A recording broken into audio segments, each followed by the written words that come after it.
ইজৰাইলত যিসকল ভাৰতীয় লোক থাকে সেই লোকসকল মূলতঃ ইজৰাইলৰ ৰাজধানী টেল আভিভ আৰু জেৰুজালেমত থাকে।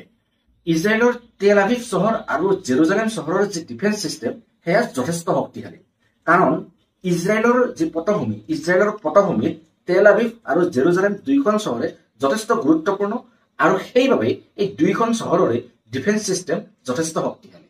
দুইখন দেশৰ শক্তিৰ ওপৰত পৰ্যালোচনা কৰিয়ে ভাৰতৰ যি স্থিতি সেয়া সম্পূৰ্ণ পৃথক পৃথক। যিখন দেশত ভাৰতীয় নাগৰিকসকলৰ সুৰক্ষা যথেষ্ট কম, সেই দেশখনৰ পৰা প্ৰথমে ভাৰতীয় নাগৰিকসকলক সুৰক্ষিতভাৱে নিজ দেশলৈ ঘূৰাই অনাৰ ব্যৱস্থা ভাৰত চৰকাৰে কৰিছে।